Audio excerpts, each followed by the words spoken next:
கர்த்தராகிய இயேசுவின் நாமத்திலே உங்களை வாழ்த்து வரவேற்கிறேன். நல்லா இருக்கீங்களா? இந்த காலையில கர்த்தர் உங்களை ஆசீர்வதித்து வழி நடத்துவாராக.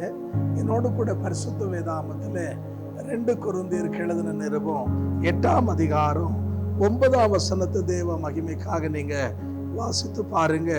கர்த்தருடைய வசனம் சொல்லுகிறது, நம்முடைய தேவன் செல்வந்தனாய் இருந்த போதும் அவர் ஏழ்மையின் கோலத்திலே நமக்காக சிலுவையிலே பலியானார். அன்பான தேவச்சனமே, இந்த உலகத்துல பணக்காரன் ஆக்கும்படியாக ஆண்டவராகிய இயேசு கிறிஸ்து சிலுவையில நமக்காக என்ன ஆனாரா? அடிமையின் கோலத்தை தரித்து கொண்டார் என்று வேதம் சொல்லுது. அன்பான தேவச்சனமே, நம்ம ஆராதிக்கிற தேவன் சாதாரணமானவர் அல்ல. ஏன்னா ஆகாய் 2:4 வாசிச்சீங்கன்னா ஆண்டவர் சொல்றார், வெள்ளியும் பொண்ணும் என்னுடையது என்று சொல்லி. சங்கீதங்களின் புத்தகம் 27ஆம் அதிகாரம் அதுல முதல் வசனத்தை வாசிச்சீங்கன்னா வானம் பூமி என்னுடையது என்று சொல்லப்படுகிறது. நீங்க சங்கீதம் 50ஆம் அதிகாரம் அன்பானவளே 11-13 வாசிச்சீங்கன்னா வானத்து பறவைகளும் காட்டு மிருகங்களும் எல்லாம் என்னுடையது என்று சொல்லி கர்த்தருடைய வசனம் சொல்லுது. எல்லாவற்றையும் உண்டாக்குனவர் யாருன்னா ஆண்டவர். ஆனா இந்த ஆண்டவர் பாருங்க, பிரியமான தேவ ஜனமே, நம்மை ஆசீர்வதிக்கணும்ன்ற ஒரே ஒரு நோக்கத்துக்காக அவர் செல்வந்தனாய் இருந்தாலும் அவர் பிரியமான நமக்காக ஏழ்மையின் கோலத்தை அவர் தரித்தவராய் பூமியில நம்மை போல என்னங்க சாதாரண மனுஷனாக 33 ஆண்டுகள் இந்த பூமியிலே வாழ்ந்தார். அவர் வாழ்ந்து பிரியமான தேவ ஜனமே, நோக்கம் என்ன அப்படின்னு சொன்னீங்கன்னா, நீங்களும் நானும் செல்வந்தனா மாறணும். நம்ம பாஷையில சொன்னா பிச்சைக்காரன் பணக்காரன் ஆகணும்னு சொல்லி அன்பான தேவச்சனமே, அவரே ஏழ்மையின் கோலத்தை உடையவராய் மாறினார் சிலுவையில. அன்பான தேவச்சனமே, நமக்காக அவர் என்ன ஆனார்னு கேட்டீங்கன்னா, அவருடைய உள் வஸ்திரத்தையும் மேல் வஸ்திரத்தையும் உரிந்து கொண்டார்கள் என்று வேதம் சொல்லுகிறது. சர்வ வல்லமை உள்ள தேவன் என்னங்க நம்மை ஆசீர்வதிக்கிறதுக்காக அவர் சிலுவையில பலியானார். இந்த வார்த்தை கேட்டுக்கொண்டிருக்கிற என் அன்பு சகோதரனே சகோதரியே, ஒருவேளை இன்றைக்கு நீங்கள் வறுமையிலே, தரித்திரத்திலே, பற்றாக்குறையிலே, சாபங்களிலே நீங்கள் காணப்பட்டு கொண்டிருப்பீர்களானால் இந்த காலையில் உங்களுக்கு ஒரு நல்ல செய்தி. உன் வாழ்க்கையை மாத்த, என்னங்க உங்க எதிர்காலத்தை மாத்த, வரப்போகிற சந்ததிக்கு நீங்க ஆசீர்வாதமா இருக்க இயேசு உங்களுக்காக சிலுவையில என்ன ஆனாருங்க? தரித்திரனாய் மாறினார். ஆகையாலே இந்த வார்த்தை கேட்கிற நீங்க இன்றைக்கு என்ன செய்ய வேண்டும்? ஆண்டவருக்கு உங்களுடைய உள்ளத்துல இடம் கொடுக்கணும். இன்னைக்கு நீங்க 100க்கு அன்பான தேவஜன 100க்கு 100 மக்களை போய் விசாரிச்சு பாருங்க. இயேசு கிறிஸ்துவ கிட்ட வர்றதுக்கு முன்னால அவங்க வாழ்க்கை அர்த்தமில்லாம இருந்திருக்கும். பலவிதமான என்னங்க வாழ்க்கையில பிரச்சனைகளோடு, பலவிதமான வேதனையோடு, பலவிதமான கண்ணீரோடு, குடும்ப வாழ்க்கை மாறுபாடாக, பலவிதமான சாபங்கள் வழியாய் அவங்க வாழ்ந்து கொண்டு வந்திருப்பாங்க. ஆனா எத்தனை பேர் அவர் மேல் நம்பிக்கை வச்சாங்களோ, எத்தனை பேர் அவரை ஏற்றுக்கொண்டார்களோ, அன்பானுள்ள யாரெல்லாம் அவங்க உள்ளத்துல அவருக்கு இடம் கொடுத்தாங்களோ, அவங்க வாழ்க்கையெல்லாம் நீங்க பார்த்தீங்கன்னா அன்பான சகோதரனே சகோதரியே, இன்னைக்கு அவங்க தைரியமா சொல்லுவாங்க, இன்னைக்கு நாங்க நல்ல நிலையில இருக்கிறோம்னா, நாங்க ஆசீர்வாதமா இருக்கிறோம்னா அது ஆண்டவராகிய இயேசு கிறிஸ்துவினுடைய இரத்தத்தின் புண்ணியம்.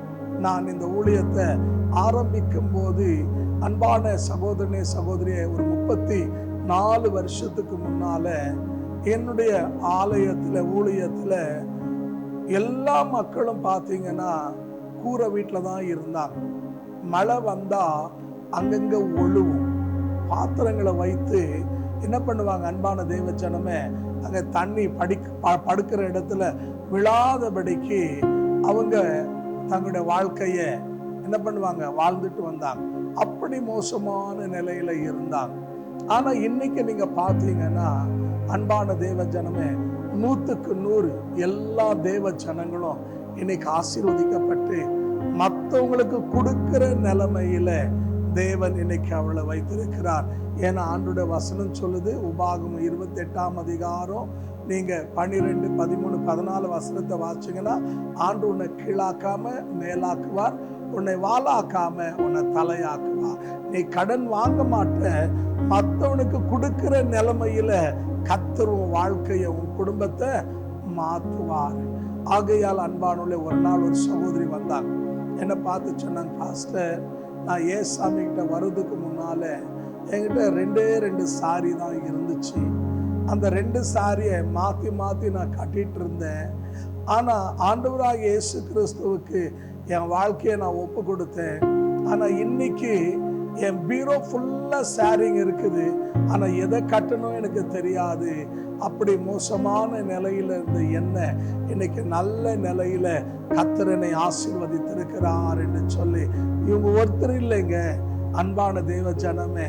இன்னைக்கு தைரியமா நான் சொல்லுவேன், ஒரு நாளில் ஒருவேளை சாப்பாடு இல்லாம, இன்னைக்கு என்னோட தாயார் பைத்தியமா இருக்கும்போது ஒருவேளை சாப்பாடு இல்லாம கஷ்டப்பட்ட நாள் உண்டு.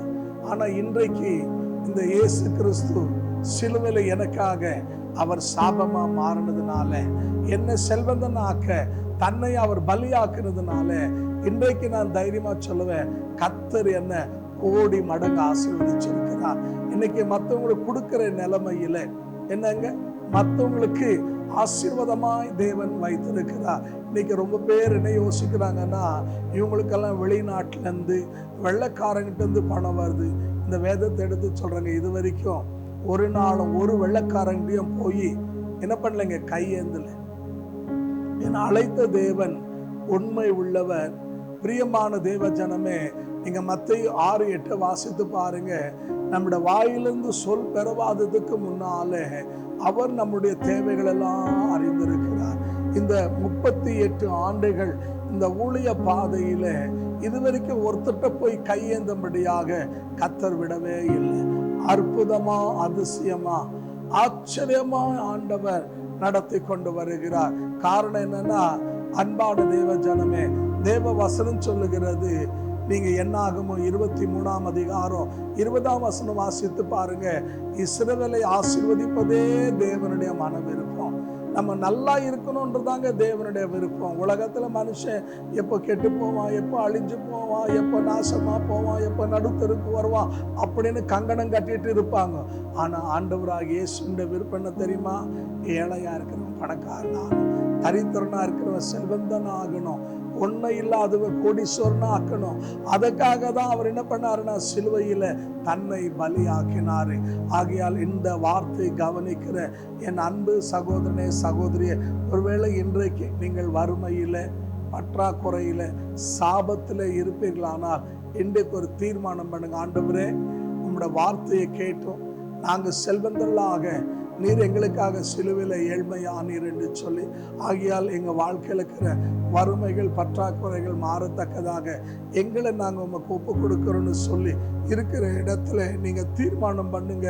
கர்த்தர் உங்களையும் உங்க குடும்பங்களையும் ஆசீர்வதிப்பார். எத்தனை பேர் விசுவாசிக்கிறீங்க? இருக்கிற இடத்துல தலைகளை தாழ்த்தி கண்களை மூடி நாம் ஜெபிப்போமா?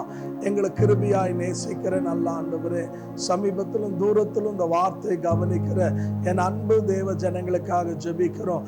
ஆண்டவரே, யாரெல்லாம் வறுமையில, ஏழ்மையில, பற்றாக்குறையில, சாபத்துல, கடன் பிரச்சனையில ஆண்டவரே காணப்படுகிறார்களோ அத்தனை பேரையும் 2 கொரிந்தியர் 8:9 படி நீர் செல்வந்தனாயிருந்தோம் அன்றைய கர்த்தாவே நாங்கள் செல்வந்தர்களாகும்படியா எங்களுக்கா ஏழ்மையின் கோலத்தை தரித்தீர் என்று வேதம் சொல்லப்படுகிறது. அப்பாவுடைய ரத்தத்தின் புண்ணியத்தினால அன்றைய சமீபத்திலும் தூரத்திலும் இந்த வார்த்தை கேட்கிற ஒவ்வொரு பிள்ளைகளுடைய வாழ்க்கையில் இருக்கிற எல்லா வறுமைகள், பற்றாக்குறைகள், சாபங்கள் நீங்கி இவர்கள் ஆசீர்வதிக்கப்படுவார்களாக. அவருடைய தேவைகளை சந்திப்பீராக. இவர்கள் வாளா இல்லாம தலையா இருக்க, கீழா இல்லாம மேலா இருக்க, மற்றவங்களுக்கு கொடுக்கிற நிலைமையில மாறத்தக்கதாக நீர் உதவி செய்யும். தனித்தனியா பேரு பேரா பங்கு பங்கா தொட்டு ஆசீர்வதியும். நீர் அப்படி செய்ததுக்காக நன்றி. ஜெபங்களை கேட்டதுக்காக நன்றி. அற்புதங்களை செய்ததுக்காக நன்றி. தேவைகளை சந்தித்ததுக்காக நன்றி.